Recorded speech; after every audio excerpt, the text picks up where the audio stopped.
Assalamualaikum warahmatullahi wabarakatuh. Nama saya Tony Aprianto dari Teknik Informatika Universitas Sisa Unggul, Citra Raya.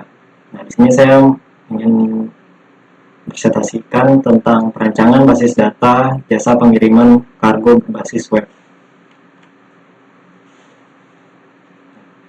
Pendahuluan. Saat ini perkembangan teknologi sudah mengarah kepada hal yang jauh lebih global seperti penggunaan web pada sebuah perusahaan. Perusahaan kargo seperti PT XYZ tentunya membutuhkan sistem informasi manajemen baik dalam pengelolaan data, informasi, profil perusahaan, hingga menentukan biaya dan membuat pemesanan jasa pengiriman barang yang keseluruhan aktivitasnya dapat dilakukan menggunakan halaman web. PT XYZ adalah salah satu perusahaan penyedia layanan kargo atau pelayanan pengantaran barang. Seiring dengan perkembangan bisnis usaha kebutuhan masyarakat, perusahaan ini termasuk perusahaan yang cukup maju terbukti dengan melihat jumlah karyawan dan alat transportasi untuk kebutuhan pengiriman barang yang dimilikinya. Tetapi dalam pelayanan PT XYZ mengalami banyak kendala pada perusahaan ini. Yang menjadi masalah utama adalah data administrasi yang tidak terkontrol dengan baik. Sulit mendapatkan kesinkronan data yang dikirim dan yang diterima. Dan sistem yang berjalan selama ini hanya dengan menggunakan satu komputer admin yang untuk melakukan input barang maupun data pengiriman dan lainnya. Latar belakang masalah. Dalam pelayanan PT XYZ mengalami banyak kendala. Perusahaan ini menjadikan masalah utama data administrasi yang tidak terkontrol dengan baik. Kesulitan mendapatkan kesinkronan data yang dikirim dan yang diterima, dan sistem berjalan selama ini hanya dengan satu komputer admin untuk melakukan input barang maupun data pengiriman lainnya.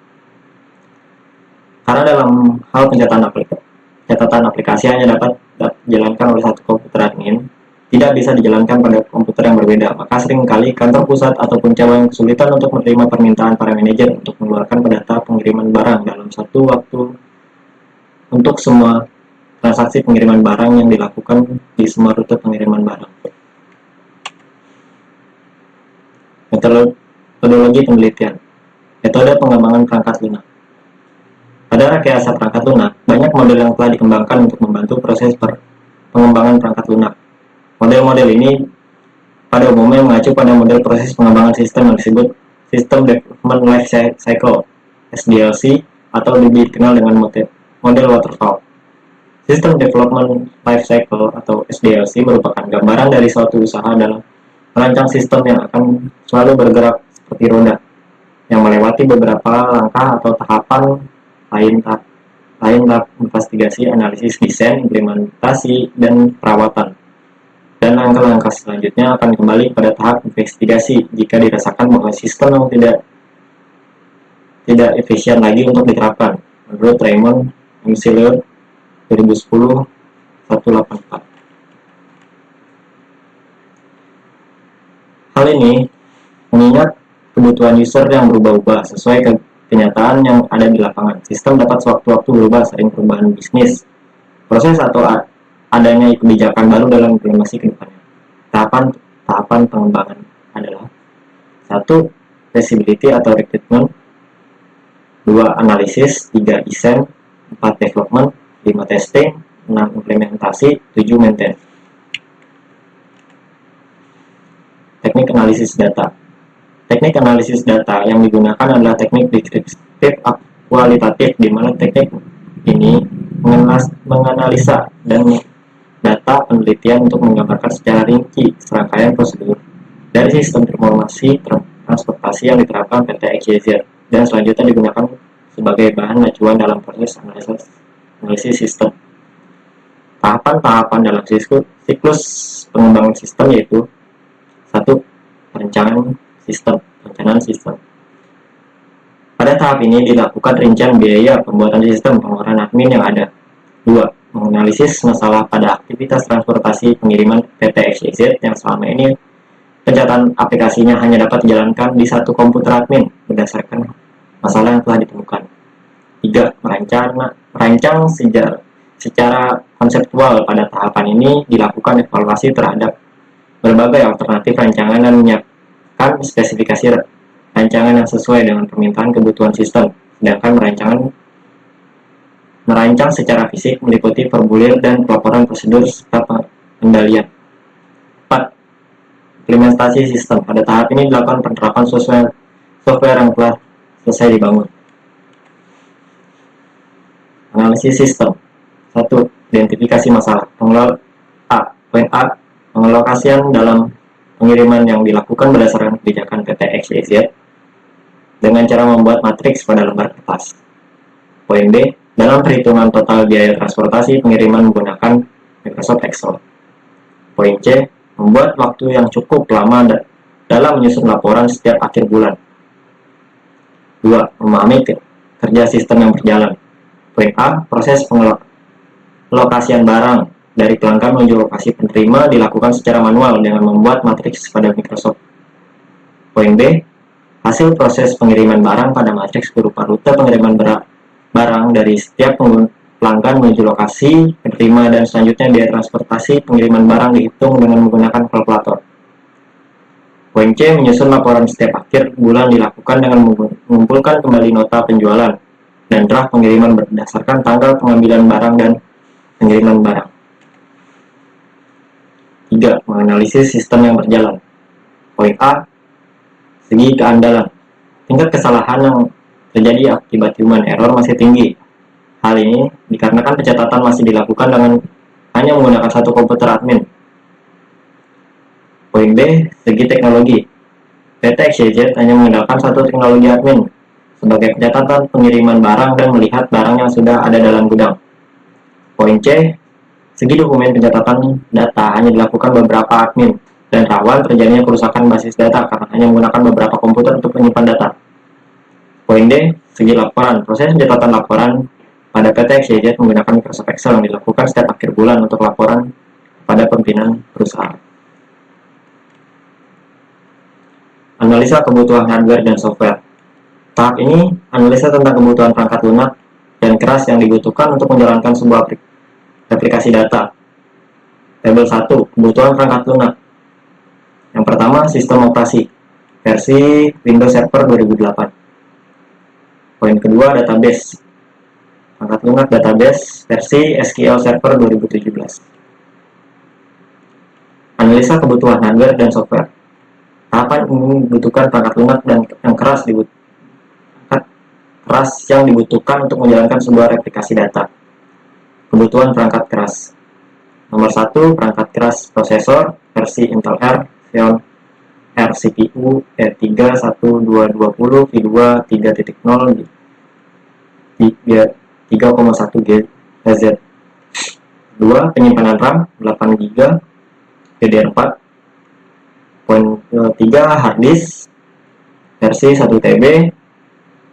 4. Grafis Intel R. Penentuan database. Database yang digunakan adalah database web cargo. Web ini menjalankan sebuah sistem keuangan pada PT XYZ, di mana PT XYZ database ini berbasis SQL Server. Database ini akan digunakan untuk replikasi agar web cargo dengan berbagai cabang memiliki data akses yang sama. Hasil pembahasan. Desain sistem. Rancangan basis data terdistribusi sistem informasi web cargo dibagi menjadi beberapa tahap yang meliputi perancangan basis data master dan cabang. Rancangan basis data dibuat untuk menjawab serangkaian pertanyaan yang spesifik yang relevan dengan berbagai pemrosesan data deskripsi umum perangkat lunak web cargo. Dapat dilihat dari use case berikut ini.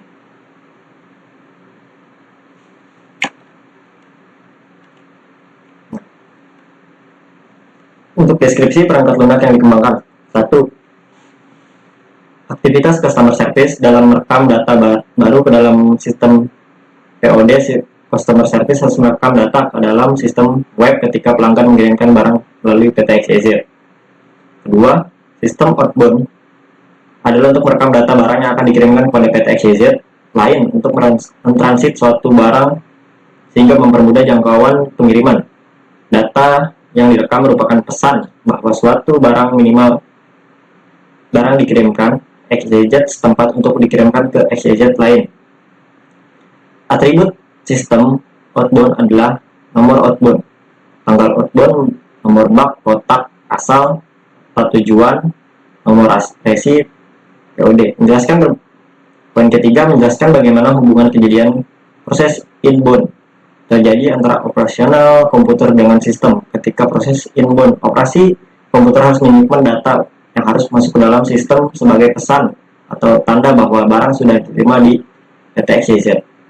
Menjelaskan hubungan antara pelanggan dan customer service dan pihak PT XYZ ketika pelanggan mengirimkan barang melalui PT XYZ. Menjelaskan alur dan hubungan PT XYZ dengan cabang PT XYZ. Kurir dan penerima barang akan dikirimkan oleh PT XYZ kepada penerima barang. Aktivitas pengelolaan keuangan tidak dibahas dalam versi awal. Selanjutnya akan mengintegrasi sistem pengelolaan keuangan. 7. Aktivitas pengelolaan aplikasi meliputi pengelolaan pengguna, hak akses, dan konfigurasi web kargo. 8. Aktivitas pengelolaan laporan pada versi awal hanya direkapitulasi data dan seluruh transaksi pengelolaan kargo. Rancangan basis data. Rancangan basis data terdistribusi dengan metode fragmentasi horizontal yang direplikasi di masing-masing site. Rancangan basis data.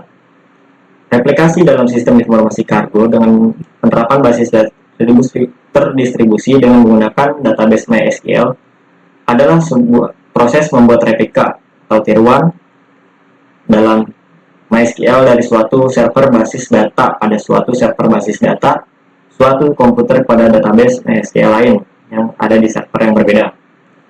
Replikasi yang dilakukan pada web kargo secara mendasar sebenarnya dimaksudkan untuk membuat backup database yang ada pada sebuah server operasional kepada server cadangan yang dikenal sebagai online backup. Pembuatan backup ini dimaksud untuk mengantisipasi jika terjadinya kegagalan server operasional, sehingga secara mudah operasional dialihkan untuk menggunakan server cadangan tanpa banyak membuang waktu karena struktur data yang ada pada server cadangan sudah sama seperti server utama. Rancangan basis data.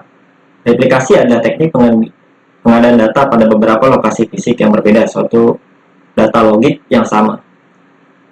Kegiatan ini bertujuan apabila terjadi kerusakan atau kegagalan suatu lokasi fisik tidak akan mempengaruhi kinerja seluruh sistem. Replikasi data juga dapat digunakan dalam hal meningkatkan availabilitas sistem database dengan cara membagi beban pekerjaan pada tiap server. Tampilan user interface. Untuk tampilan login, tampilan daftar pengguna baru, untuk tampilan daftar customer, untuk mengedit data customer, untuk delete data customer. Ini untuk beberapa ada input data agen, tabel view agen, hapus data agen. Untuk barang, delete data barang, hapus data keuangan dan tabel keuangan, paket dan pengiriman, daftar pengiriman. Ini keuangan, input keuangan, hapus data keuangan. Ini rekening, hapus rekening, input rekening. Kesimpulan. Setelah menganalisis dan merancang sistem berbasis data pengiriman keuangan dan operasional pengiriman pada PT XYZ, maka dapat ditarik kesimpulan sebagai berikut. 1. Laporan pengiriman barang dapat tersedia dengan cepat. 2. Dengan merancang sistem web kargo, memungkinkan multi-user dapat melakukan transaksi seperti bagian operasional, keuangan, dan customer service. 3. Rancangan sistem informasi jasa pengiriman barang berbasis web sangat membantu melakukan login atau memonitoring keberadaan barang pada saat pengiriman barang berlangsung. 4. Proses sinkronisasi data bisa dikatakan berhasil untuk menghubungkan database cabang agar memiliki database yang sama dan mengulangi lagi ketika salah satu sistem bermasalah agar aplikasi bisa harus tetap berjalan. Poin kelima, Dengan adanya rancangan basis data ini, maka PT XYZ dapat mengembangkan untuk kepentingan operasional perusahaan. Nah, secara umum replikasi akan memperbaiki informasi dan sistem operasi query, pembacaan data, dan meningkatkan ketersediaan data khususnya untuk transaksi pembaca saja. Tetapi sebaliknya untuk transaksi perubahan data berlangsung lebih lama dan sukar. Untuk saran, PT XYZ memerlukan pelatihan operator dalam mengoperasikan sistem informasi transportasi berbasis komputer atau dapat dilakukan perekrutan tenaga kerja baru. Poin kedua, untuk memudahkan pembuatan laporan keuangan, sebaiknya pencatatan keuangan harian di luar lingkup pengiriman dan keuangan operasional dapat digabungkan menjadi satu aplikasi. 3. Secara lebih luas, sistem basis data ini dapat dirancang dan dikembangkan tidak hanya untuk mendukung kegiatan operasional saja, tetapi bisa digunakan untuk pengambilan keputusan pada level eksekutif dengan membangun discussion support system. 4. Usulan penelitian selanjutnya bisa digunakan metode yang berbeda, bisa membandingkan mirroring data dengan replikasi data. Referensinya.